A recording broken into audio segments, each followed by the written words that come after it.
Bueno, el tercero ya no, Sí, ¿sí? Bueno, ni sí. quien esté contando. Qué bueno que alguien sí está contando. El segundo y el tercero sin la ley Maya. Esta semana hubo varias personas que se dieron cuenta, de pronto se dieron cuenta que no hay el más allá, porque no recibieron ninguna llamada matutina, madrugadora, eh, diciendo, felicidades, ay, te desperté, qué pena, es que yo quería, te iba a felicitar, y llegaban esas llamadas porque no podía ni dormir ante el nerviosismo de que fuera el cumpleaños de alguien y no poder llamarlo. Y esta semana, pues Sara, Sebas, entre otros, no recibieron esa llamada. Así que bueno, así es como se va notando Y tú poco a poco la tampoco, ausencia de la gente. y tú tampoco, Yo tampoco, así es, la el día ausencia de de la ayer, gente. el día de ayer. Así fue, exactamente, exactamente así fue. Pero bueno, vamos a empezar como siempre con el Rincón de Maya, las cosas que encontré rascando entre papeles, cajones y lugares similares.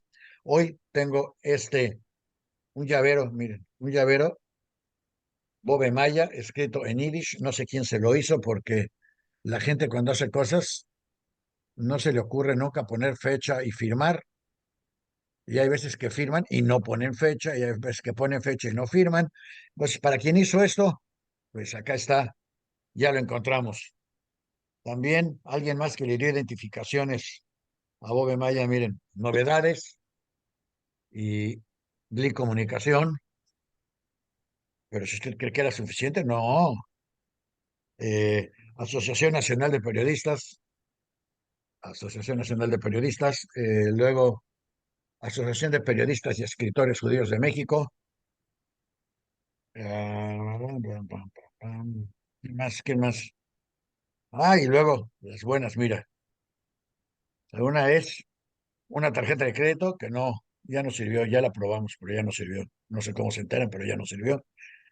Y luego, uno para que le sirvan de ejemplo. Fíjense, encontramos este Happy Birthday, luego lo sacaban, sale todo el regalo, y luego sale así, y dice, ay, qué bonito regalo, y entonces se abre así, y resulta que es una tarjeta de crédito de Nordstrom, pero, y es del 2021, hasta eso que acá sí tenemos concepto, no, no es cierto, desde el Nordstrom, y uno dice, ay, qué bonito, sí, nada más que no venía activada.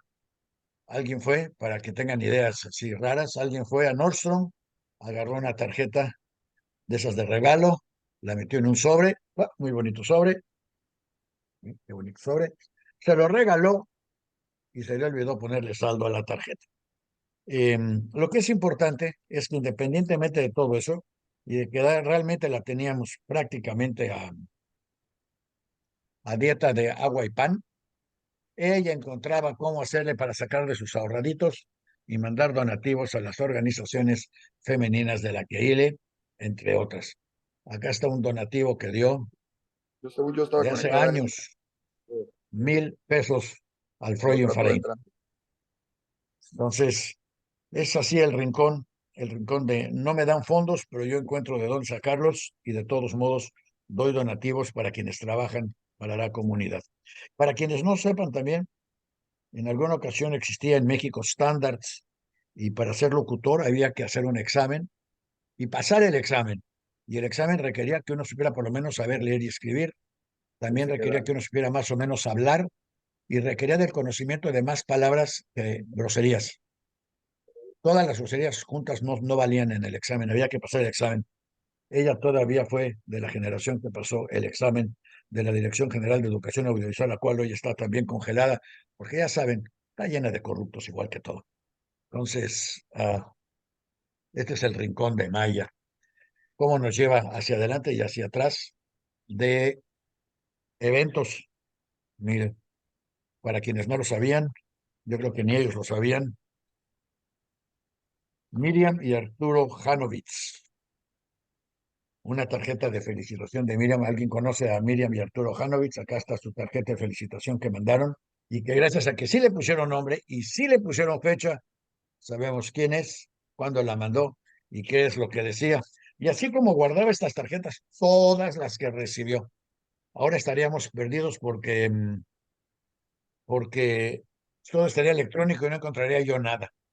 Imagínense, está ahí rascando su WhatsApp y su Messenger y su este y su aquel. Pero hay gente que ni siquiera sabía que había mandado, como ellos de Estados Unidos, que le mandaron un agradecimiento por el regalo que mandaron todavía a la Lere que Maya y a su marido. Y hasta le decían qué fue lo que regalaron. Gracias por mandarnos el plato de ensaladas tan bueno.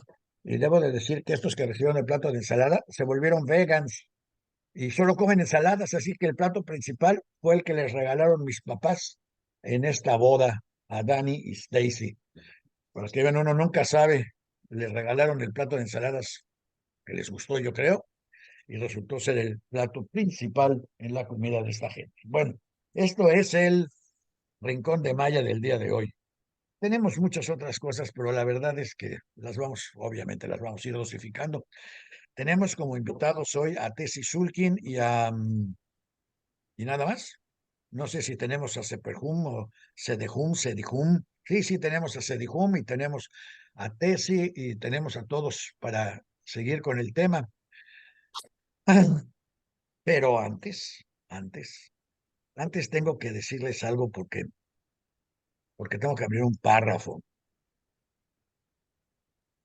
En la última semana he oído por lo menos a 7 personas, todas mujeres, todas más o menos de la misma edad, histéricas, nerviosas, lo que está pasando en el mundo, la tragedia que está pasando, el horror que está pasando, qué va a pasar. Yo tengo familiares en Israel, todos nos estamos muriendo, qué horror que está pasando. Y el común denominador entre las 7 es que todas están conectadas a a los canales de televisión israelíes. Así que por favor, les voy a recomendar a todos que se desconecten. No permitan que los eventos les ganen. El que ustedes estén conectados a un canal de televisión o de radio 24 horas al día, solo significa que tienen que volver a ver las mismas noticias repetidas porque no hay nuevas noticias. En Israel no va a pasar nada nuevo por un buen rato. Todos los contrincantes necesitan que el pleito dure porque todos están ganando del pleito. Los únicos perdedores son los civiles, y para este caso los civiles, ya lo hemos dicho, son los izquierdosos del sur, del Negev, de Shara Negev, latinoamericanos izquierdosos que de todos modos no iban a votar por Netanyahu. Son los únicos perdedores. Todos los demás, Tel Aviv están llenos los restaurantes, ya lo verificamos. Jerusalén están llenos los restaurantes. En el Banco Occidental están agrediendo a palestinos conquistadores, ¿no? ¿Cómo se les llama? Habitantes, no sé cómo se les llame, eh, que están aprovechando todo el desorden y la presencia del ejército israelí para agredir a palestinos y arrimarlos tantito más para afuera de las poblaciones que se están creando. O sea, esto no surgió de la nada, ni se va a acabar en la nada. Este es un proceso. Para quienes creen que no existen los procesos, vean lo que está pasando. Israel es un proceso, tardó 15 años en llegar a este día. Bueno, o hace 2 semanas.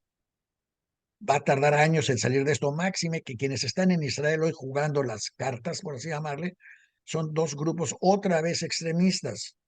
Y la gente normal es la que paga las consecuencias. Y como no es política, o como no hace nada, o como ellos no entienden, o como los obligan a votar, o los obligan a no votar, permiten que los grupos extremistas estén en el poder. Para quienes no están en México y están en Latinoamérica, desde México hasta Argentina, también tómenlo como ejemplo.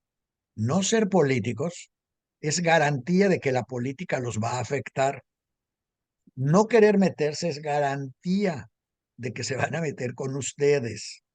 Es más, cuando veamos las efemérides de esta semana, van a ver hasta qué grado no ser político es ser cómplice. Pero bueno, vamos a cambiar un poco el tema. Por favor, apaguen sus televisiones, no estén pegadas a una situación que no les va a crear ningún bienestar y vamos a tratar de ver algo mejor para, para todos. Vamos a ver, Tessy, hoy nos ibas a hablar del rostro. ¿Qué vamos a Así hacer con es. los rostros? Primero quiero pedir una disculpa porque la semana pasada No les envié lo de la bibliografía del libro de las brujas que se llama El martillo de las brujas. No sé si alcanzan a verlo. Se llama El martillo de las brujas. El autor Es- es, bueno, más bien se llama, está un poco difícil, es el Maleus Maleficium.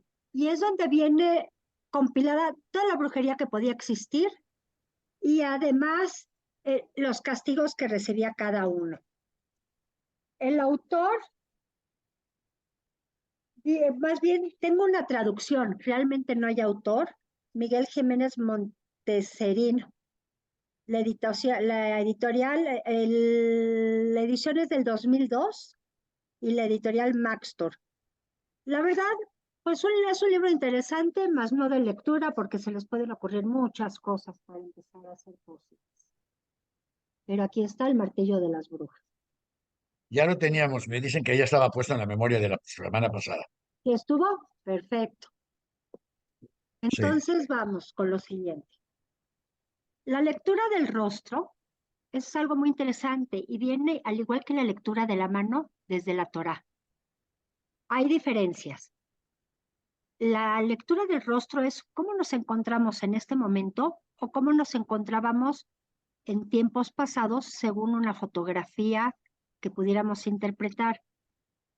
Esto está permitido. Lo que no es permitido es la lectura de la mano, porque la lectura de la mano es a futuros. ¿Cuántos hijos vas a tener? ¿Cómo vas a morir? ¿Con quién vas a vivir? ¿Qué vas a hacer de tu vida? ¿Qué accidentes vas a tener? Por tal motivo, la lectura de la mano es algo prohibido. ¿Prohibido por quién? Por la Torá, por la Ah, religión, por los jajamim. bueno, pues Uno, uno no lee la mano porque no podemos predecir el futuro. ¿Quiénes somos nosotros para predecir el futuro? Pero sí podemos decir cómo te encuentras el día de hoy o cómo estabas hace 10 años. Entonces, esto es algo muy interesante y viene desde la época de Moshe Rabbeinu. Si ustedes recuerdan, cuando Moshe sale de Egipto con las tribus, salieron 680,000 hombres mayores de 13 años, sin contar ni mujeres, ni niños menores, ni tampoco a cabezas de ganado, ni borreguitos, ni chivitos, ni nada por el estilo. Exclusivamente 680,000 hombres mayores de 13 años. Cuando llega a Har Sinai, a las faldas del monte Sinai, Yitro, su suegro, sale a recibirlo y lo bendice y bendice a Adonai porque ve lo grande que ha sido con el pueblo. Y a partir de al día siguiente que sucede todo este encuentro, sale Yitro nuevamente a ver a Moisés y se da cuenta que Moisés, sentado en una silla, empieza a dictar justicia entre todo el pueblo. Y no es como el día de hoy, ¿no? Que tenemos una tablet para apuntar. ¿Cómo dijiste que te llamabas? ¿Quién dijiste que te robó el borreguito? O peor aún, no había ni siquiera un cuaderno en que escribir. Y si tenía que juzgar a mínimo 680,000 personas, pues era una situación muy complicada. Entonces, esto es muy interesante. Si nosotros tratamos de recordar un poquito hace meses, cuando fuimos a las marchas en defensa del INE y en defensa de muchas cosas, ¿se acuerdan cómo se veía el ángel de la independencia y toda reforma? Era un río de gente y nosotros, y dicen que nada más eran sobre 250,000, 300,000 personas. ¿Cómo se verían 680,000 personas en aquella época para que Moisés pudiera recordar quién le dijo qué? Entonces, cuando Itro, y los tenía parados todo el tiempo al sol, cuando Itro sale al día siguiente a ver el trabajo de su yerno, se da cuenta que no puede ser una justicia pareja para todos, ni rápida ni expedita. Y le dice que tiene que nombrar jueces por cada 100, por cada 1,000, y los jueces tienen que venir a él rendirle cuentas para él decirle a Dios qué es lo que sucede. Pero ellos son los que empiezan a rendir justicia, a dictar justicia. E Yitro le dice en qué forma debe de elegir a los jueces. Se tienen que ver personas inocentes, se deben de ver personas cálidas, se deben de ver personas que no son amantes de lo ajeno. Y de esta manera le va dando poco a poco las instrucciones de cómo se debe de ver el rostro. Y nosotros vemos lo que significa la palabra, el rostro en hebreo, es panim y nos habla en plural. Si panim es plural y nosotros tenemos un solo rostro, quiere decir que tenemos varios rostros. No hablamos de hipocresía, simplemente tenemos rostros diferentes. Panim también lo podemos leer como pnim, que quiere decir interior, interiorizar. Quiere decir, perdón un segundito. Yo no, Bueno, contestas. Perdón, pnim quiere decir interiorizar. Quiere decir que hacia el interior de nosotros tenemos un rostro y hacia el resto de la gente damos otro rostro. Que eso no es malo. Inclusive dentro de la religión judía, si nosotros revisamos la Torá, hay aproximadamente 2100 menciones sobre el rostro de Dios, el rostro de Moshe, etc. Entonces es una parte muy importante. Y le da las primeras características de cómo debemos de interpretar el rostro. Y si podemos compartir una pequeña pantalla, Dani, si me autorizas. por favor. ¿Ya la están viendo? Yo no. Estoy compartiendo pantalla, permíteme. A ver, otra vez vamos a hacerlo. Le están dando pantalla acá, sí, ¿no? Sí. Sí, ahí Ya, está, ahí viene. ahora sí. Ahí está. Y les voy a dar algunas pautas que vienen en el Zohar, a donde fue escrito y en la forma en que fue clasificada toda de la lectura del rostro. Y tenemos, por ejemplo, si entramos a la lectura del rostro en el capítulo 8, dice la siguiente manera: si la frente es redondeada y grande, es una persona inteligente. Se acuerda de todo, adquiere sabiduría de todo aquello en lo que se esfuerza, incluso sin un maestro que le enseñe. Tiene éxito en todo lo que intenta. Sin embargo, en asuntos de dinero a veces no tiene éxito. De las cosas pequeñas puede inferir otras grandes. Es llamado sabio, no se involucra en los asuntos mundanos, aun cuando sabe que puede ser avergonzado por no interesarse en estos asuntos. No les presta toda la atención y es de corazón blanco. Esto ya lo dice el Zohar en el siglo II. Entonces son cosas muy interesantes. Nos dice, yo ahorita les voy a dar una pequeña abreviación de todo lo que podemos ver en el rostro. Tengo, por ejemplo, cuando habla al secreto, en el secreto de los ojos, en el artículo 85, en el pasuk 85 del Zohar, estos se pueden encontrar en el secreto de la letra Samech. Uno debe discernir el color de ojos que rodea por afuera y el modo en que el ojo descansa en su amplitud, y es la capacidad de observación. Dice, esto ya fue escrito en el siglo II. Hoy en día tenemos estadísticas. Tenemos muchas estadísticas a nivel mundial, como son los ojos, a la derecha, a la izquierda, cómo es la nariz, la boca, la barba y lo que representa. Y sí coincide con todo esto que ya viene del Zohar. Déjenme pasar a la siguiente página.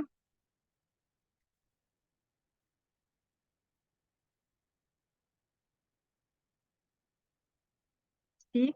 Podemos inclusive inferir, dividimos el rostro en dos partes, el derecho y el izquierdo, donde vemos que el rostro del yin, el lado de la izquierda, viendo de frente a la persona, podemos ver el lado femenino, el lado de sus sentimientos, y el lado izquierdo y el lado de la derecha es el lado masculino, sus pensamientos, sus energías, y la parte que tengan más desarrollada y más carnosa. Las cejas nos pueden hablar sobre la voluntad de hacer las cosas, es el inicio de los proyectos.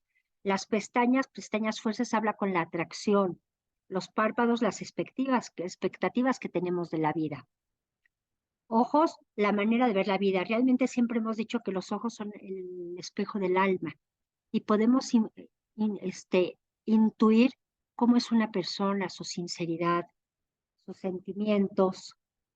La nariz es la forma de usar el dinero. Por ejemplo, las fosas nasales, según lo redondo y lo grande y vistosas que sean, nos dice cómo maneja el dinero o qué tan despilfarrador es.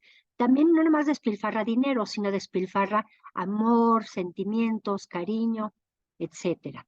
Una nariz muy carnosa nos habla de gente sumamente cariñosa. Los pómulos, la gente que tiene pómulos, cachetes un poco más inflados, son líderes natos. Los que tienen cachetes natos, por mucho que se esfuercen, no logran nada. Los labios nos hablan de cómo habla y cómo se expresa la persona, la crueldad que puede tener. Labios delgados, por ejemplo, si es más delgado la parte de arriba y más ancha la de abajo, habla de mucha sensualidad y de crueldad. Si hablamos del tipo de rostros, podemos ver rostros redondos, acorazonados, cuadrados, hexágonos, alargadas, ovaladas, de triángulo invertido. Y cada uno tiene su propia personalidad y nos dice cómo se relaciona con el resto del mundo, cómo es y la capacidad que tiene. Los labios, pues como ya lo habíamos mencionado, ojos, observa los ojos. Cuando lees un rostro, la mejor manera de empezar es con los ojos, ya que son la parte de veras que más información nos da. Inclusive hay una teoría muy interesante sobre una, bueno, Sí, te escuchamos, Tessy. sí me escuchan, perdón, Sí. es que yo ya no los veo. Una teoría muy interesante sobre... Interesante, una teoría japonesa que habla sobre los ojos Sanpaku. Sanpaku, que no viene en la Torah, pero aprovechamos en la lectura del rostro de mencionarlos, nos habla sobre los tres blancos. Normalmente la gente, o sea, todos tenemos tres blancos en los ojos, hablando de la esclerótica. En medio está el iris y hacia los lados tenemos blanco, ¿de acuerdo? Normalmente lo normal y lo común es que tengamos dos blancos. A veces hay quien tiene tres blancos. O sea que en la parte de abajo tenemos también blanco. Y esto es gente que es mucho más intérprete, más intrépida más bien, que le gustan las cosas peligrosas. Y si nosotros hacemos una comparación de gente que ha muerto violentamente, nos damos cuenta que cumplen con este tipo de ojos. Es muy interesante. Por ejemplo, si vemos los ojos de Lady Di, van a darse cuenta que en la parte de abajo, viéndola de frente a la altura de los ojos, se le ve la parte blanca de abajo, de los Kennedy, de mucha gente que ha muerto inesperadamente. Y esto es una teoría muy interesante. Si alguien tiene oportunidad de verla, se llama ojos Sanpaku y es una teoría japonesa, que también lo vemos pues a la hora de la interpretación del rostro. Y pues esto es un resumen un Y poquito, entonces que cuando te pones a interpretar el rostro, pones a la persona frente a ti y le dices básicamente de qué se va a morir no, y qué es lo que hace muy bien, qué es lo porque que va a hacer muy mal. vamos a suponer lo siguiente. Nosotros detectamos estos ojos en alguien y le vamos a decir, a lo mejor vas a tener una muerte violenta. Mejor vete para la derecha, no te vayas para la izquierda porque a lo mejor ahí está la muerte. ¿Podrías hacerlo? Realmente no, pero es una teoría muy interesante. Y si ustedes tienen un momentito y revisan estos rostros con ojos Sanpaku, se van a dar cuenta que cumplen las mismas características.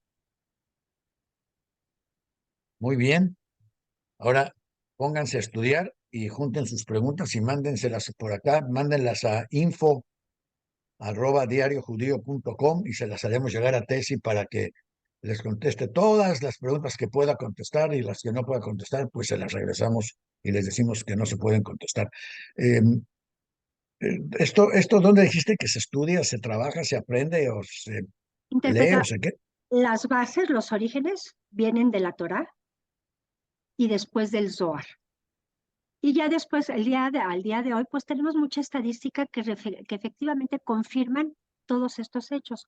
Ojos caídos, ojos levantados, una nariz chica, una nariz puntiaguda, cómo son los pómulos, cómo es la oreja, cómo es el pelo. El pelo, por ejemplo, el pelo es muy interesante porque el color del pelo nos dice mucho. El color de los ojos nos dice mucho. Fíjense, en circunstancias similares, gente que va a pedir trabajo a una empresa y en situaciones similares, dos, tres personas, una persona de ojos claros es la última en la lista en ser elegida. Primero eligen gente de ojo oscuro. Es gente a la que se le tiene más confianza. Bien, yo hubiera pensado que es al revés. No, es gente a la que se le tiene más confianza. El cabello, por ejemplo, dentro de la religión judía, que no se le corte el pelo hasta a los niños varones hasta los 3 años, es muy interesante porque dice el Zohar también en este tema que son las antenas para captar la energía. Curiosamente, cuando se corta el pelo, ese día se cierra la mollera en los niños y deja de servir el cabello como antena. Lo que yo me pregunto es si las niñas no necesitamos energía o cómo es el asunto, ¿no? Volviendo al tema de las mujeres. Cabellos rizados tienen más fuerza.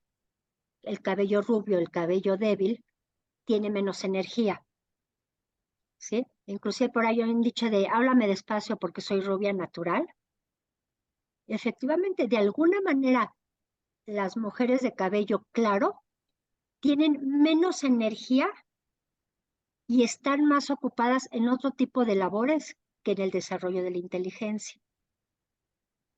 Las cejas nos Bueno, no hablan de la entremos en voluntad. detalles. Las cejas nos hablan de la voluntad que tenemos para hacer las cosas. Si tenemos unas cejas fuertes, tenemos más voluntad y más empuje. El que tiene cejas débiles o muy delgadas también pierde la energía. Cuando alguien se hace una cirugía, por ejemplo, cambia la personalidad.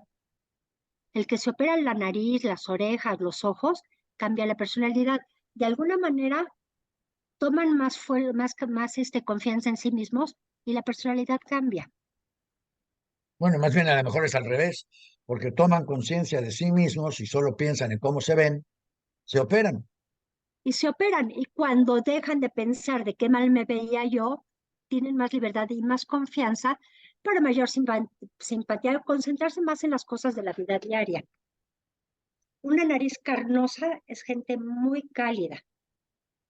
¿Sí? Una nariz seca y respingada es gente muy fría, aún después de cirugía. No, Los pues, labios, cuando nosotros podemos ver a través del rostro las tendencias criminales. La frente, por ejemplo, nos habla de qué tipo de inteligencia tiene. Y todo pero esto, estás hablando muy genérico. Yo creo que tendrás que ser más específico. Así es que lo que vamos a hacer es escogerte una foto de alguien, yo creo, para la próxima semana, adelante. para que no estés con que no, que esto, no, no, directo, esto Es y luego directo, hay vemos que verlo. si le atinas o no. Pero sí, con mucho gusto podemos una foto de frente a la altura de los ojos y podemos analizar y ver las posibilidades que tiene, capacidades intelectuales. Así es, y además dividimos el rostro, además de en derecha e izquierda, en 3 partes. De la siguiente manera, si lo tomamos de la frente hasta las cejas es la parte intelectual. Por eso a veces decimos no tiene ni 2 dedos de frente. ¿Sí? ¿Qué sucede? Que no tiene ninguna capacidad intelectual. Y vemos cuál parte se distingue más o es mayor. Si tu parte intelectual, la parte emocional o la parte material sexual. Hay gente que tiene desarrollada mucho la parte por debajo de la nariz hacia el mentón y es gente muy materialista que tiene gran fuerza física y esto, por ejemplo, lo podemos ver en los deportistas, su capacidad de mentón. Hay gente que Pues tiene sí, mucho les más grande, mentonean mucho el mentón. así mentonean. Hay Sí. gente que tiene, por ejemplo, mucho más grande la parte media de la cara, que es la parte de la emoción, la emotividad. Y es gente muy emotiva, muy cálida, muy cariñosa, o la tiene totalmente chiquitita, o tiene una frente muy chiquitita. Esto que nos enseña, por ejemplo, si yo tuviese una frente muy grande, todo lo pienso mucho. Si la gente, por ejemplo, que tiene sumidos las sienes, es gente con muchas ideas laberínticas, le da vueltas y vueltas al asunto y no saben terminar. Tienes puesto cerrado tu micrófono. No, no, Sí, ideas laberínticas le dan vueltas y vueltas y vueltas al asunto y nunca llegan a nada. Hay gente que ¿Cómo tiene tenemos las frentes? La gente que hacemos eso, ¿cómo tenemos la frente? las sienes hundidas, ideas laberínticas. Ah, pues está bien, ahí están muy hundidas, está bien. Entonces le das vueltas y vueltas y no sabes acabar. La gente que tiene la cara en forma de guitarra es gente cruel, por ejemplo, porque su capacidad emocional está muy apretada. Realmente nunca he visto a Cuando nadie que se me tenemos, ocurriera que tuviera cara de guitarra, pero supongo que, sí hay, tiene la forma de gritar, esta forma está apretada. bueno, Es gente que no tiene fotos capacidad para la de próxima sentir. semana para ir directo a ejemplos.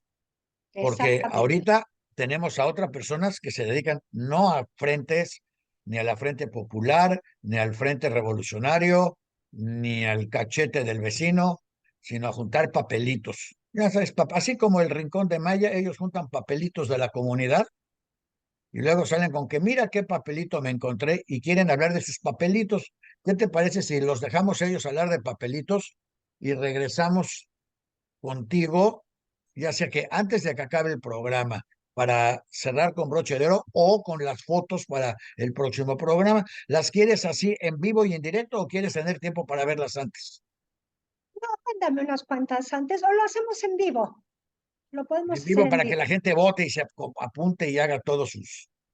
De acuerdo. Mira, acá está la de Sedejum, esa no tiene cara de guitarra, ¿verdad?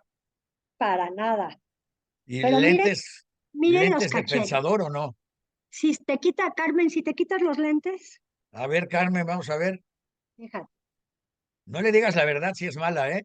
No, al contrario, pero de frente, más, un poquito más a tu izquierda de la cámara, que yo te vea más de frente. Permíteme tantito. Mira, hasta se ve más Voy a bonita así ampliar. de cerca, ¿verdad? Mírala. De aquí Ahí sale está. casada hoy, ¿eh? Mira, a ver, fíjense qué pobladas están sus cejas, ¿sí? Y están levantadas hacia arriba. ¿Qué quiere decir? Que tiene mucha fuerza, mucho empuje, le gusta mucho lo que hace. Tiene una nariz muy carnosa, ¿sí? Los labios son amplios. Ponte un poquito más de lado. Sus orejas es una buena escucha. Y si sonríes, es bella. Me parece, ajá, ¿y es soltera o no? No, eso no lo va. ¿Podrías enseñarme tus manos? Es casada. Pues sí, ¿verdad? Trae anillo. Pues sí. Bueno, Así es. avísale al tipo ese con quien está casado, igual ni Pero sabe, ¿eh? ella, si se fijan bien, ella es un pájaro. Tiene una nariz de pájaro, de águila. A ella le gusta volar alto. Y ella primero planea y luego aterriza sus ideas. No, ¿No es pues no va a así? estar casada mucho tiempo. Así es. Y una bella sonrisa. Así es, en México está condenada, ni modo. Líder. Me Y parece es muy bien. muy concreta. Tiene ojo pequeño, es muy concreta. Ella va directo al punto. ¿Mm? Tiene la capacidad de lo abstracto concretizar. Isaac prepara el invoice y mándaselo a Cedejún para que se caigan con una lana por el diagnóstico casi gratuito, ¿eh? Y hay que darle su comisión a Tesi y prepararle fotos para la próxima semana. Gente muy Y luego, confiable. vamos a ver si es cierto, a ver, Cedejún, a ver si es cierto que eres muy concreta y vas directo al grano. Hola a todos, hola Tessy, qué gusto verlos, me da mucho gusto estar acá con ustedes. Muchas gracias por los halagos, de verdad, me voy a poner mis lentes porque no veo nada, pero ¿Y si muy bien. escuchas sin lentes? Oh, no veo Bueno, nada, digo, perdón, ok. perdón. ¿Cómo están? Pues yo hoy les traigo un tema muy interesante. Bueno, es algo que resguardamos en el centro de documentación, pero que cambié el tema así totalmente.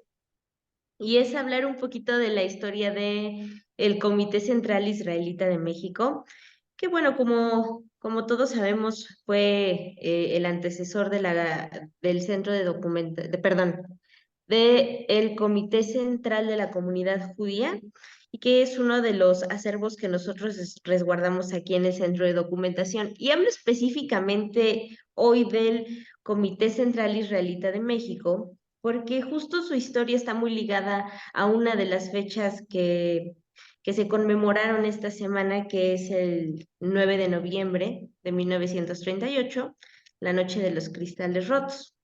Porque en inicio, para dar un poquito más de contexto, el Comité Central Israelita de México, como lo habíamos mencionado, Daniel, en alguna ocasión, surge por la desorganización que había en la voz comunitaria, ¿no? Más bien no estaba unificada esta voz ante las instancias gubernamentales y también ante los líderes de otras religiones. Entonces hacía falta una institución que le diera como tal una voz a la comunidad, una voz unificada. Primero surge el Comité Pro Refugiados, que como lo dice su nombre, era una institución, bueno, que se dedicaba a una sección, que se dedicaba a tratar el tema de qué era lo que estaba pasando del otro lado del mundo, porque pues el creciente nazismo estaba poniendo en jaque la vida de muchas de las personas de la comunidad judía europea. Entonces, esto surge como un esfuerzo de la comunidad judía para empezar a traer refugiados a México. La verdad es que el Comité Pro Refugiados no tuvo un buen empuje. En realidad, el gobierno mexicano no hacía mucho caso al Comité Pro Refugiados y tiempo después, pues se fue transformando en lo que conocemos como el Comité Central Israelita de México. El caso es que, ¿qué pasó? Ay, ¿Qué pasó, Daniel? es que en lo que estás diciendo falta un pequeño detalle. Bajo Adelante, el adelante. gobierno de Lázaro Cárdenas, el gobierno mexicano específicamente prohibió la entrada de refugiados judíos. Exacto, Entonces, nada exacto. más hay que ponerle las cosas su nombre correcto. Claro que No hay sí. que Bueno, estar, me dijeron que hay que ser directo y claro, que porque los pómulos y los lentes y no sé cuántas cosas, pues directo y claro es, el gobierno mexicano prohibió la entrada de refugiados judíos. Y si claro, claro. algunos Y de entraron, hecho, fue porque venían como republicanos españoles o porque pagaron $2,000 oro a la Secretaría de exacto, Gobernación. exacto. De hecho, Daniel, de eso que comentas, ya lo habíamos mencionado anteriormente, hay un libro muy interesante de la doctora Daniela Gleiser que habla mucho sobre el mito de las puertas abiertas en nuestro país. De hecho, México fue uno de los países que menos judíos recibió en la época del Holocausto y anterior y posterior. En realidad sí fue una política totalmente de puertas cerradas, a diferencia de lo que mucho se cree que México es un país que abrigó a muchos refugiados. En realidad la mayoría fueron traídos por Gilberto Bosques, que trajo refugiados de España, más que nada, de la guerra No civil, judíos, no los judíos, judíos en fueron realidad no eran judíos. accidentalmente traídos. No, no, en Gilberto realidad no eran Bosques, judíos, ahora sí que podemos decir que eran republicanos. de diversas religiones. No, no como tal era la prioridad rescatar a los judíos por Gilberto Bosques. Se dieron algunos casos que tenemos acá documentados en el centro de documentación, claro, de algunos que fueron ayudados por Gilberto Bosques, pero es un tema muy controversial el de Gilberto. No debería de serlo, no debería serlo. Es un tema muy claro. Gilberto Bosques era un burócrata que siguió órdenes específicas de la Secretaría de Gobernación de México y nada más. E incluso hay gente que murió en Auschwitz porque el señor Bosques, al querer entregarles la visa que les llegó de México, por la que se pagó para que les llegara, decía señor y señora Zeitman y eran hermanos. Entonces el señor decidió que no les iba a dar la visa y la mandó de regreso a México para que corrigieran el señor y señora, y para cuando regresó corregida la visa, el señor y la señora Zeitman estaban muertos en Auschwitz. Entonces no es controversial, es bien claro cuando se maneja la información real. Y Daniela Gleiser hizo muy bien la información y destacó que no hubo un solo caso de una sola visa que Bosques diera que no viniera con la autorización y o el pago desde Ciudad de México, a diferencia de casi cualquier otro cónsul que regalaban visas o lo que sea con tal de ayudar a la gente. Bosques no ayudó a nadie, cumplió con su trabajo, es un buen burócrata, pero no una buena persona. Pero bueno, esto es un pequeño párrafo. Sigamos adelante, por favor. Muchas gracias, Daniel. Y igual los invitamos a conocer el trabajo de la doctora Daniela, que es, de verdad, un trabajo muy interesante, muy completo, que habla de una perspectiva diferente de México a través de la migración. La verdad me parece un muy gran trabajo, si tienen la oportunidad de leerlo. Y te voy a agregar otro párrafo. Nosotros hablamos con los descendientes de Gilberto Bosques y les ofrecimos y les dimos tiempo para que nos entregaran una sola prueba de una sola visa entregada por Bosques, o sea, hecha por él. Y después de prácticamente 10 años, durante los cuales yo era el presidente de la Fundación Internacional Gilberto Bosques, bueno, creo que lo sigo siendo porque no he renunciado ni me han renunciado, se llegó a la conclusión de que a nivel de republicanos españoles, Bosques cumplió su trabajo. A nivel de comunidad judía, no. Entonces, nada más para dejarlo claro, no se pudo encontrar una sola prueba, ni en los archivos personales de él, de que jamás hubiera movido un dedo más allá de lo que le exigían sus funciones burocráticas. Como dirían hoy, lealtad, no capacidad. Pero en fin, Muy bien, Daniel, muchas gracias. Entonces, pues surge el Comité Central Israelita de México, ahora sí ya con voz unificada, y para representar a la comunidad y a todos los sectores de la comunidad judía ante las instancias gubernamentales. Una de las casualidades históricas, justo como lo mencionábamos hace poquito, es que el Comité Central Israelita de México se fundó el mismo día que la Noche de los Cristales Rotos, considerado por los historiadores como el inicio del Holocausto judío. En el centro de documentación, nosotros resguardamos el primer libro de actas del Comité Central Israelita de México, que trae las firmas originales de los fundadores del Comité Central y también la fecha que claramente dice 9 de noviembre de 1938, pero déjenme mostrárselas mejor. Les voy a compartir pantalla para que puedan ver el acta.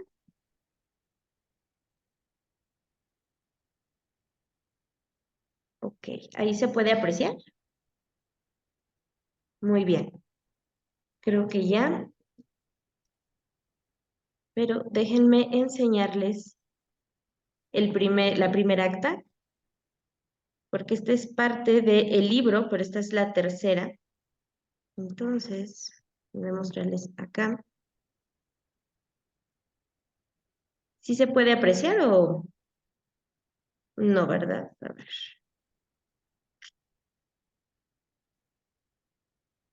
¿quiénes son los que firman? Ah, bueno, los primeros, déjenme te digo, porque aquí ya apunté todos los nombres.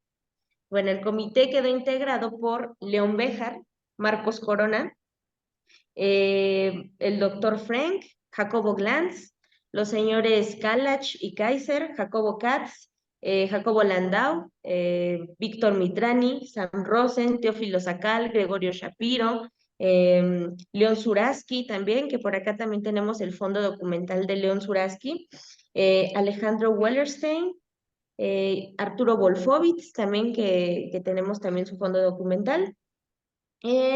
También firman por acá, como presidente quedó el doctor Samuel Faslich y como secretario el señor Jacobo Glantz. Y luego, bueno, el comité ejecutivo quedó integrado por León Béjar, Sam Wishniak, se llamaba, Lishniak. Marcos Corona, exacto, Marcos Corona, Gregorio Shapiro como tesorero y los vocales Jorge Knockfer, Jacobo Landau y Sam Ross. Muy interesante la repetición de nombres entre ayer, hoy y mañana. Muy interesante. Déjenme ver si les puedo compartir la, la primera acta del Comité Central. Nada más que aquí está trabándose un poquito. Déjenme buscarla. Pero es súper interesante acá. También lo que podemos ver y que yo creo que a Tessy le interesaría mucho es el cambio de letra que hay dentro de aquí de el Comité Central. Es súper interesante los diferentes tipos de secretarias o secretarios que pasaron por el libro del Comité Central y se ve totalmente diferente. La primera acta que vemos por acá es súper clara, la podemos ver claramente, leerla, pero con el paso del tiempo podemos ver que cambiaron de secretario y iba desmejorando mucho la letra. Carmen, esas actas ya se transcribieron. Existen las originales que yo certifiqué como perito calígrafo y están en Monte Sinai. Ah, excelente. Ya están Excelente. transcritas y están certificadas. Y son copias fieles de las actas originales de estos libros. Yo las hice. Ah, excelente, buenísimo. Bueno, acá tengo problemitas para pasárselos, pero déjenme ver si... Bueno, si quieres, mientras arreglas los problemas, nos vamos a efemérides y regresamos. Órale, me parece súper bien. Así te quitamos la presión, porque tú estás hablando del 9 de noviembre. Déjenme contarles todo lo que ha pasado esta semana para que vean todo lo que pasa en una semana en la historia y cómo de alguna manera coincidimos, los tiempos humanos coinciden con los tiempos calendáricos. El 4 de noviembre fue asesinado Itzhak Rabin, fue en 1995. Y para quienes quieren entender lo que está pasando hoy en Israel, lo que está pasando hoy en Israel es resultado de ese asesinato. No es un asesinato así por accidente, fue un asesinato y a cambio de ese asesino, el asesino sigue muy feliz, está casado ya, muy feliz el muchacho. Y Israel pagando las consecuencias igual que el resto del mundo. También el 5 de noviembre los rusos asesinan a alguien todavía más famoso, triste, ¿no? Pero asesinaron al verdadero James Bond. Sí existió y lo asesinaron el 5 de noviembre. Es una semana muy salvaje esta semana, porque el 7 de noviembre también murió el poeta Boleslav Leshmian y el escritor Shloime Ansky. Shloime Ansky, que es un clásico de la literatura y etnografía judía. Shloime Ansky escribió, entre otros libros, el libro del Dibuk de Ansky. Bueno, aquí es donde viene toda la leer que vaya diciéndonos qué es el Dibuk y cómo funciona el libro, pero para subrayar la ausencia, pues no les vamos a decir lo que es el libro de Shloime Ansky, lo vamos a poner en la memoria, Ansky. También el 9 de noviembre, como ya lo dijimos, fíjense qué chistoso, porque esto es muy importante. El 8 de noviembre de 1923, Hitler trató de dar el golpe de la cervecería y le falló. Lo digo para que quienes colaboran con gobiernos populistas y dicen, si yo no ayudo, alguien más hará este trabajo, no es cierto. En 1923 no ayudaron a Hitler y el golpe de Estado de Hitler no se dio hasta 1936 y hasta 1938 fue Kristallnacht. Entonces, lo que un individuo hace, sí hace la diferencia en la historia y lo que no hace puede hacer aún más diferencia. Bueno, el 9 de noviembre es Kristallnacht, pero también el 9 de noviembre para que vean también cómo da las vueltas. El 9 de noviembre los alemanes se levantan y deciden que los alemanes de origen judío o de vertiente judía o de cultura judía no son alemanes igual que ellos y atacan y prenden fuego a librerías, sinagogas, etcétera. Kristallnacht, el mundo ve, se calla, aplaude. Y es un pogrom. Por cierto, murió menos gente en Kristallnacht que en el pogrom de Sderot. Pero el mismo 9 de noviembre de 1956, Jean-Paul Sartre denuncia al comunismo como una ideología falsa, manipuladora y antihumana. Pero el mismo 9 de noviembre en 1989, prácticamente 51 años después de Kristallnacht, cae el muro de Berlín. Si queremos ser bíblicos, una generación había pasado entre Kristallnacht y el muro de Berlín. No sé si los alemanes pagaron por lo que han hecho, pero, pero bueno, ahí cayó el muro de Berlín. Y el 10 de noviembre del 75 nos volvemos famosos. En México se vuelve famoso porque la ONU saca una consigna de que sionismo es racismo y México Luis Echeverría la apoya porque él tiene otros datos. Y déjenme decirle, para que no les queden dudas, estoy seguro, porque conozco algunos, que hay sionistas que son racistas. También conozco a muchos no sionistas que son racistas. También conozco a muchos racistas que no son sionistas. Lo que estoy tratando de decir es que sionismo no es sinónimo de racismo. Sionismo puede ser muchas cosas, pero no es racismo. Y tampoco es bendición. Ser sionista tampoco le da a quien es sionista la verdad de nada, es que de algunas cosas a lo mejor, pero no la verdad de todo. Entonces, todo guardado en sus extremos. Ustedes pueden ver el 9 de noviembre, 4 de noviembre empieza con el asesinato de Yitzhak Rabin y 25, 30, casi 30 años después, tenemos el pogrom de Sderot.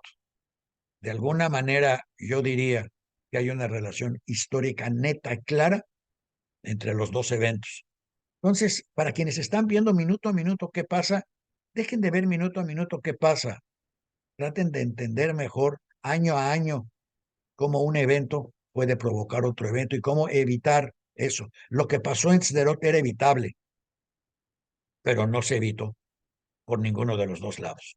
En fin, antes de regresar, tenemos un tema final sobre la crisis de atención y cómo todo esto nos está afectando, pero antes tenemos ya a Sedehum, que ya encontró el letrero que nos va a contar.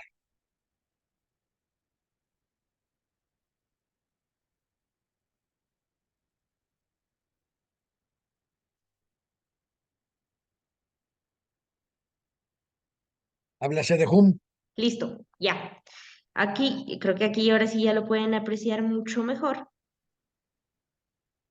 que es este es el libro de actas primero, y acá abajito aparece la fecha que es 9 de noviembre de 1938 al 10 de marzo de 1942, que es el número de acá que tenemos de ese libro, porque tenemos la mayoría de los libros del Comité Central, pero miren, por acá está el acta número 1 de la Junta celebrada el día 9 de noviembre de 1938, a la que asisten los representantes de 27 eh, entidades de todas las colonias israelitas en México.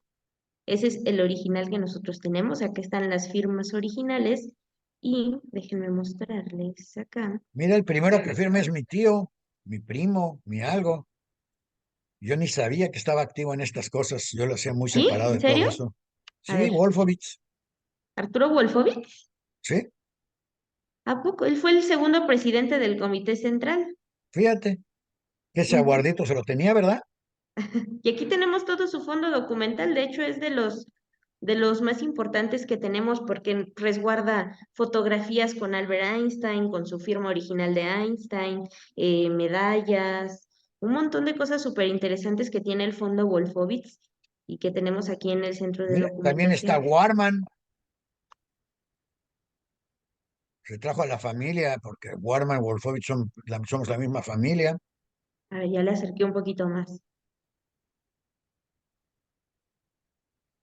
Muy interesante.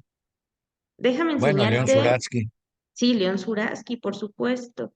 Creo que acá tenemos mira, esta es la principal. Ahora sí que cuando abre uno el libro, librote, ve esto, que es el libro de actas número 1, y aquí está la fecha. 9 de noviembre de 1938 al 10 de marzo de 1942. Mira, ya eran sexenales. Sufragio efectivo, no reelección. Tengo otros datos. Exacto. Y acá están las firmas de todos los que fundaron el Comité Central. A lo mejor querrías para la próxima semana traernos o una pequeña biografía de cada una de estas personas, si es que lo tienes. ¿Quién era cada una de estas personas? ¿Por qué estaban ahí? ¿De qué la giraban o qué méritos Sí, tenían sí, para estar claro. ahí? ¿O qué fue de ellos? No sé, pero así muy breve, un párrafo de cada uno. ¿Tú crees que podríamos empezar? A lo mejor con su función, lo que podríamos hacer para no hacerlo muy largo, No, podríamos no, decir hagámoslo cuántos. largo. ¿Quién era cada uno de ellos? ¿Cómo llegaron ahí? ¿Por qué estaban ahí? Bueno, bueno, pero no te ¿Por me qué ese enojes. Béjar y no otro Béjar? ¿Por qué ese Fastlich y otro Fastlich. Porque seguramente eran los que se atrevieron y los que hicieron, Daniel. No Muy lo fácil. creo. Yo creo que en ese momento había realmente logros atrás de cada uno de ellos que de alguna manera lo pusieron ahí. Eran otros tiempos. La gente pensaba y votaba y actuaba y escogían. No creo que era nada más porque eran los que se atrevieron a qué. Sí, eran totalmente activistas. Bueno, de lo que yo sé de la mayoría de ellos es que eran unos activistas incansables de la comunidad y muchos de ellos tenían negocios, eran parte de muchos comités, eran gente muy activa dentro de la comunidad que lo que quería era darle visibilidad a la voz de los judíos en México. Bueno, a lo mejor podrías buscarnos un pequeño resumen de quién era cada uno de ellos. Claro que sí, con Y muchísimo aunque gusto. no los leamos todos, los publicamos todos para que la gente conozca quiénes eran estas personas y qué fue lo que los llevó ahí. Porque estoy seguro que a pesar de que estaba ahí, eh, bueno, varios que conozco ahí no estaban ahí por su dinero, estaban ahí por sus actos. Entonces, sería bueno darlos a conocer y que la gente sepa cómo funcionaba la comunidad, o cómo funcionó esa organización de la comunidad. Y por cierto, recibí por ahí un comentario que no debería yo de ser el presidente de la Fundación Internacional Gilberto Bosques si hablo tan mal de él. No, no, yo no hablé mal de Bosques. Yo dije que es un burócrata, como burócrata fue muy bueno, cumplió con su trabajo, como salvador de luchadores de la República cumplió su trabajo, pero de ahí a hacerlo el Mesías que sacó a los judíos de Europa, de ninguna manera. Si nos vamos con la verdad, siempre es más fácil juzgar a la gente que si les inventamos falsedades, ya sea para bien o para mal. Bosques salvó a muchos republicanos, Bosques realmente con lo que hizo cambió el futuro de México por la gente que llegó a México gracias a él, pero no trajo a nadie fuera de los parámetros que se le habían mencionado, que es lo que haría un héroe. Fue una persona importante, mas no fue un héroe. Nada más para, por lo menos no para la comunidad. Entonces, nada más poniendo y respondiendo preguntas interesantes, no dejan de ser interesantes. Y menciono todo esto otra vez y regreso también a Sedejum y a Tesi porque creo que tenemos que hacer algo con todo nuestro público y con no nuestro público para ayudar a salir de una crisis en la que hablé al principio del programa, esa crisis de angustia y de ansiedad de qué está pasando. Me dijeron que no use la palabra histeria, pero me van a disculpar, de histeria total de gente que está pensando, no, que está sintiendo, pero no pensando. Y no quiero decir que esté mal, nada más estoy diciendo que hay que generar un balance.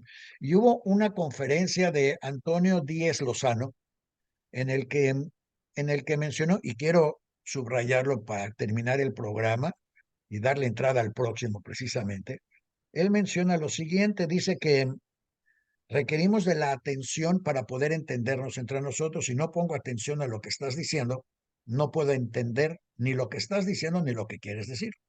Que de alguna manera es lo que estaba presentando Tefi. Eh, si queremos hacer lo que importa en cualquier ámbito, debemos de ser capaces de prestar atención a lo que corresponda. Si no estamos prestando atención, yo no soy político, ay, a mí no me importa, yo no tengo tiempo, yo no entiendo, pues obviamente los eventos nos van a comer a nosotros, no nosotros a los eventos. Tercero, que es muy importante, es que tenemos que distinguir entre lo importante y lo urgente. Y los medios sociales nos han hecho consumidores de urgente, más no de importante. Y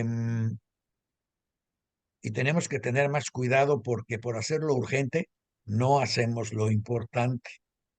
Lo urgente, por otro lado, siempre podemos delegarlo. Lo importante es lo que tenemos que desafortunadamente normalmente hacer nosotros mismos. Ahora, para hacer unos cuantos consejos para de aquí a la próxima semana y que nos baje el nivel de ansiedad, primero traten de dormir lo necesario. Si no estamos durmiendo lo necesario y yo estoy súper apuntado ahí, es muy claro que nuestra atención neurológica es deficiente, por decirlo menos.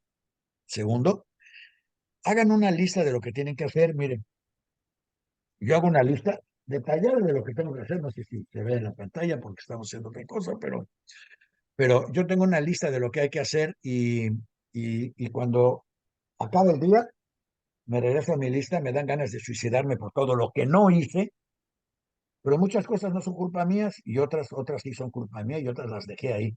Una lista, ¿verdad? Se dejó todo por escrito.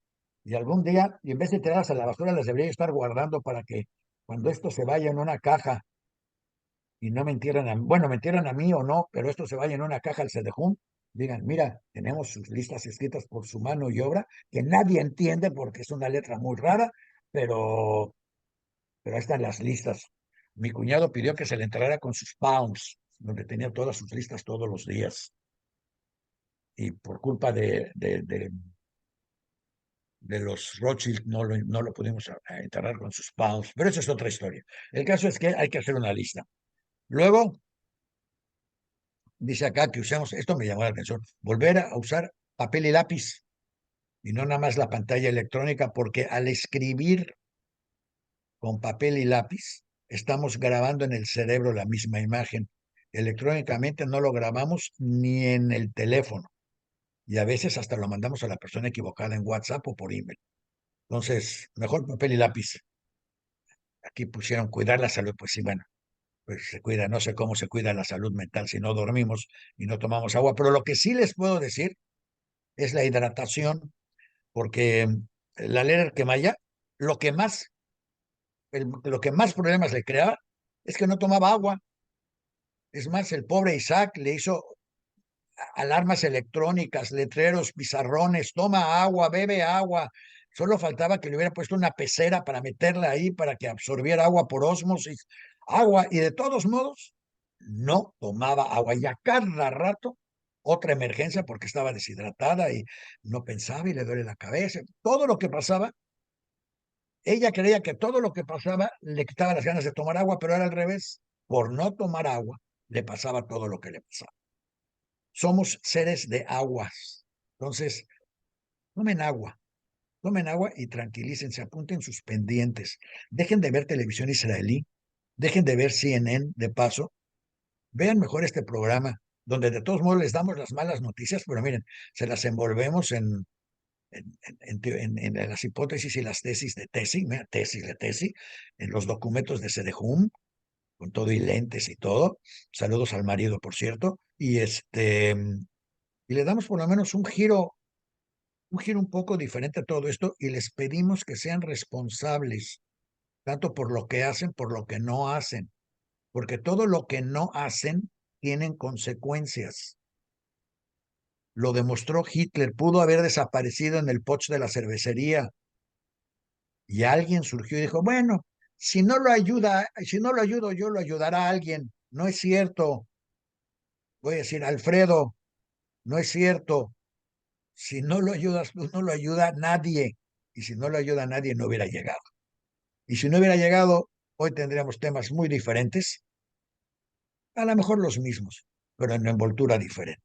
En fin, recuerden, todo pasó el 9 de noviembre. Lo bueno y pues lo malo, ni modo. Y aquí estamos por eso. El 9 de noviembre es uno de esos días malditos, benditos, porque pasó lo bueno y pasó lo malo. Todo se juntó en esa semana para influenciar, igual que en todas las semanas, las décadas siguientes y ser resultado de las décadas previas.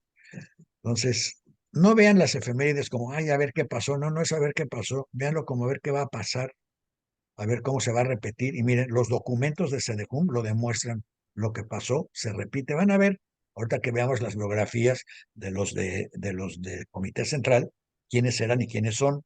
Y recuerden que esta gente que estaba ahí era gente que llevaba en México cuando mucho 30 años, cuando mucho. Muchos llevaban muchísimo menos y acababan de llegar de Europa o de los países árabes o de Turquía y de alguna manera entraron a México, no siempre por la puerta grande, y tuvieron que reunirse, no porque crearan confusión en el gobierno mexicano, sino porque el gobierno mexicano, como otra vez está tratando de ser, era monolítico y todo tenía que tener una persona, un líder, un responsable. Y no quiero hablar con tres porque son tres opiniones diferentes y no me da el tiempo, no me da el alma para pensar, para analizar o para prestarle atención a nada. Y desafortunadamente así era. ese México de los años 30 que poco a poco íbamos superando y a lo mejor poco a poco ahí vamos. En todo caso, acuérdense que no es la cantidad de información lo que les va a dar valor a sus datos, sino la capacidad que tengan ustedes de interpretar esos datos para volverlos información para los demás. Creo que ya no tenemos más preguntas extrañas. Sí, soy presidente de la Fundación Internacional Gilberto Bosques, la cual no hacemos muchas cosas porque pues no hacemos muchas cosas. Y no me da pena hacerlo, pero tampoco permito que se le indalguen éxitos o triunfos que no le corresponden ni a él ni a nadie. Y bueno, un programa más en la Lerer que Maya, y espero que haya sido de su satisfacción, que estén a gusto. Y creo que vamos a tener que hacer algo más, vamos a tener que agregar programas o algo, porque miren todo lo que se quedó acá. Prometí que les iba yo a dar 2 libros por lo menos para entender lo que pasa en Israel. Se los voy a dar. Ya los hemos dado otras veces, se los voy a repetir. Ari Shavit, My Promised Land, Ari Shavit. Y el otro es La República Hebrea, de Bernard Avishai. Los 2 libros que demuestran que el Israel de hoy no es el Israel de ayer. El Israel de ayer murió el 4 de noviembre. Bueno, empezó su lenta muerte el 4 de noviembre y llegó a lo que es hoy. Y por cierto, nada de lo que está pasando en Israel tiene o debería de ser comparado con el Holocausto. Es una comparación burda, totalmente fuera de lugar, que le quita valor a ambas palabras. El Holocausto es el Holocausto, Israel es Israel. Y no se mezclan, no se juntan, por lo menos no hoy. Entonces, por favor, cuando alguien le diga, es que esto es peor, no es peor ni es mejor, es diferente, es otra cosa. Sí murió más gente en un solo día en Israel de la que jamás murió en Europa durante los pogroms de Europa, excepto por la Segunda Guerra Mundial. Sí es el peor y no es un pogrom. Nosotros pusimos el nombre pogrom, pero literalmente la palabra está mal usada porque un pogrom es un evento organizado por un gobierno para distraer la atención. Podría yo decir en función a muchas cosas que siguen sin respuesta que esto es un pogrom autoorganizado, pero no lo voy a decir hasta no tener las pruebas congruentes que lo puedan demostrar. Entonces, lo que sucedió es una tragedia, pero era una tragedia previsible, evitable. Y va a volver a suceder si ambos lados siguen haciendo exactamente las mismas cosas. Y si además todos seguimos alimentándonos nada más de las noticias o no noticias que refuerzan nuestro punto de vista. Si ustedes siguen encerrados en los mismos grupitos, que nada más les repiten las noticias que ustedes quieren oír, es obvio que van a llegar a las mismas conclusiones que no deberían de llegar. Para poder llegar tienen que tener los puntos de vista diferentes y el tiempo para pensarlo y analizarlo. Por favor, dése el tiempo, dése la atención, piense y analice. Si quiere sentir, sienta todo lo que quiera, pero no tome decisiones nada más en función a sentimientos. Son pésimos los sentimientos para decisiones importantes. Por eso hay divorcios por sentimientos. Es que yo siento que es el hombre de mi vida. Siento que aquí todo me va a salir bien. Yo siento todo. No sientan. Mejor como te dice, mira, vean la cara o véanle la cara. Como se dejó chequen documentos, chequen historia, quién eres, qué has hecho, qué vas a hacer. Como efemérides, de dónde vienes y a dónde vas. Documentense, hablen, piensen, analicen, por favor. En fin, dijeran lo que está pasando, procesenlo, piénsenlo. No lo dejen pasar como una emoción, nada más, porque si no, van a sufrir más de lo necesario y tampoco les va a servir ni a ustedes ni a los que están allá. Recuerden, para quienes quieren poner todo en contexto, en Tel Aviv la gente está saliendo a tomar café. En Jerusalén también. Esto no es el fin del mundo. ¿Ok? Entonces, sientan empatía, sufran por otra gente, pero no permitan que eso sea todo. Juzguen también. No juzguen malditamente. Eso déjenoslo a nosotros si quieren, pero juzguen lo que está pasando, tomen opiniones reales, analicen, estudien, lean, conozcan, dense tiempo. En fin, gracias por estar con nosotros esta semana. Como ven, hay muchos temas que se quedan a medias, prácticamente todos los temas de esta semana se quedaron a medias porque lo que nos sobró es lo que nos faltó fue el tiempo y lo que nos sobró es el contenido interesante, creo yo. Pero la próxima semana vamos a seguir ya ejemplos claros de caras biografías breves de personas quienes crearon no la comunidad, porque la comunidad se creó sin ellos, la comunidad existía. Ellos simplemente le dieron forma a un órgano de representación con el gobierno mexicano, que desafortunada o afortunadamente tiene más o menos poder. Y yo diría que menos que más, porque el poder finalmente se lo da la gente a las instituciones y no al revés. Pero que nos representa de alguna manera, casi siempre ha sido positiva y esperamos que así siga siendo. Y vamos a tener más efemérides y más recomendaciones y mucho más noticias. Todo esto es que de veras es ridículo. Miren, todo esto eran notas sobre lo de Israel con distintos puntos de vista que tenemos que promover de alguna manera para que todos los conozcan. En fin, ojalá suelten a los rehenes, ojalá estén vivos, ojalá los suelten, ojalá al soltarlos se sienten en una mesa, ojalá al sentarse en una mesa puedan encontrar un camino hacia la paz. Sí, sí había un camino hacia la paz. El que mató a Rabin fue un israelí, no fue un árabe ni un palestino. Y ojalá se pueda reencontrar ese camino hacia la paz, porque con donde no hay un camino a la paz, solo hay guerra, conflicto y neurosis. En fin, con esa nota de optimismo, en búsqueda de un camino hacia la paz, me despido y los dejo hasta la próxima semana, cuando tendremos un programa más de Judaísmo Hoy, con la que muchas gracias a Edehum, muchas gracias Tessy, Isaac, Judith, todos y los que nos acompañan, los que se lo van a enviar la memoria a sus amigos y enemigos. Y acuérdense, en Facebook, en YouTube y en todos los medios. ¿Cuántos, Isaac? ¿Cuánta gente tenemos? ¿Miles de cuántos? Muchos, La otra vez Daniel, me dice miles, el número. 30, 70, 15, 20, muchos, en diferentes redes. Ahí nos Los pueden ver. respectos miles que nos están escuchando, que lo están escuchando a ustedes y que están compartiendo con ustedes este momento. Así que, pues echarle ganas. Vamos a darle a todos estos miles un camino a seguir. Y un punto a pensar, a discutir, a cuestionar. Para eso estamos acá. Muchas gracias y hasta la próxima semana.